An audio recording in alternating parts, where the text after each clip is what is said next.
এই নির্বাচনটাকে মনে করতে হবে আমাদের জন্য একটা যুদ্ধের ময়দান। এই যুদ্ধে যদি আমরা হেরে যাই, ইসলাম হেরে যাবে। এই যুদ্ধে যদি আমরা হেরে যাই, কোরআন হেরে যাবে। আল্লাহর কোরআন কখনো হেরে যেতে পারে? আল্লাহর কোরআন কি কখনো হারবে? সারা পৃথিবীর সব মানুষ মিলেও যদি আল্লাহর কোরআন প্রত্যাখ্যান করে, এরপর পৃথিবীর সমস্ত মানুষ হেরে যাবে, আল্লাহর কোরআন হারবে না। ঠিক না ব্যাটে জুড়ে বলে বলে এই মার্কায় ভোট দিলে আল্লাহর কোরআন জিতে যাবে, আর এই মার্কা হেরে গেলে আল্লাহর কোরআন হেরে যাবে। ভণ্ডামির তো একটা লিমিট থাকা উচিত। ঠিক না ব্যাটে জুড়ে বলেন। আরেকজনকে বলতে শুনলাম যে আমরা জান্নাতের টিকিট বিক্রি করছি আপনাদের কাছে।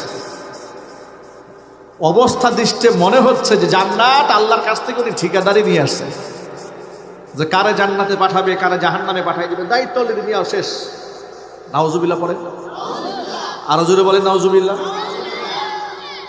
আমরা যারা দ্বীনের আন্দোলন করেন, রাজনৈতিক মাঠে ইসলাম চান, রাষ্ট্র ব্যবস্থায় ইসলাম চান, আমরা মন থেকে তাদেরই একজন সহযোদ্ধা। কারণ ব্যক্তি জীবন থেকে শুরু করে আন্তর্জাতিক অঙ্গন পর্যন্ত ইসলামের সমস্ত বিধিবিধান আহকামাত বাস্তবায়নের জন্য আমরা প্রত্যেকেই এক একজন সংগ্রামী। আমরা এই ময়দানে এক একজন সৈনিক।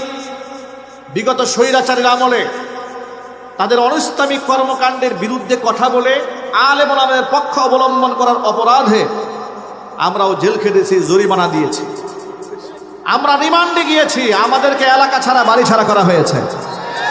ঠিক না ঠিক জুড়ে বলেন।